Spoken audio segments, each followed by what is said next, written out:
Assalamualaikum warahmatullahi wabarakatuh. Nama saya Muhammad Nur Aizat bin Ishaq. Nombor metrik 10 DEE 19F1054. Okey, yang ni projek saya. Nama projek saya Smart Plugging Fire Device. Dia berfungsi seperti alat pengesan kebakaran. Okey, saya bagi tahu dulu barang-barang apa, komponen-komponen apa yang saya pakai.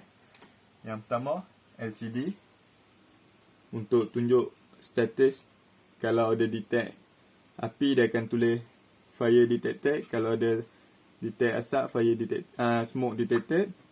Kalau dia detect gas, dia akan tulis smoke detected juga. Okay, yang ni flame sensor. Yang ni MQ2 smoke sensor. Yang ni buzzer. Buzzer akan berbunyi bila dia detect api, asap atau gas lah. Okay, yang ni button reset. Bila saya set coding untuk buzzer ni bunyi, biar orang dalam rumah akan tahu. Sampailah dia perasan bunyi buzzer, ada kebocoran gas atau kebakaran berlaku, dia akan tahu. So, boleh reset lah. Saya tak reset time dalam coding sebab kadang-kadang tuan rumah tidur ke tak perasan, biar buzzer tu bunyi lama, baru orang perasan. Okay. Yang ni GSM antena. Saya ada tulis peringatan atau amaran lah untuk produk ni. Dan prosedur, langkah-langkah untuk mengguna. Selain manual book, saya juga tampal stiker ni untuk memudahkan. Jika manual book hilang, pengguna akan dapat tahu nak guna kat sini. Okay.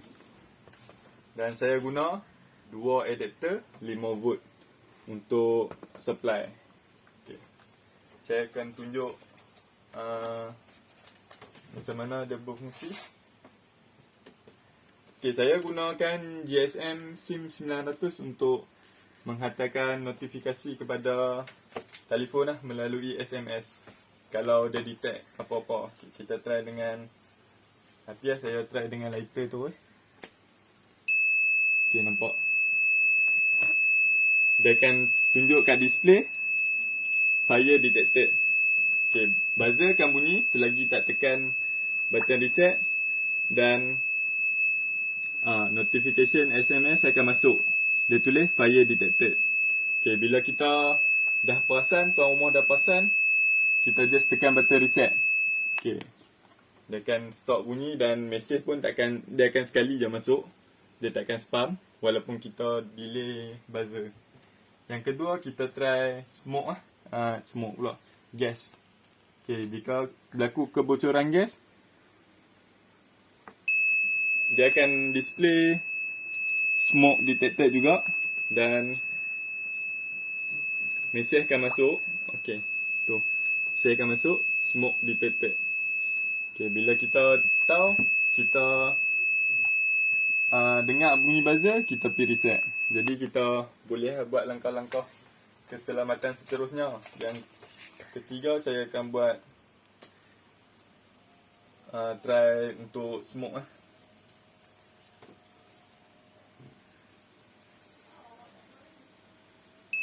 Okay. Bila dia detect smoke, dia akan display juga smoke detected.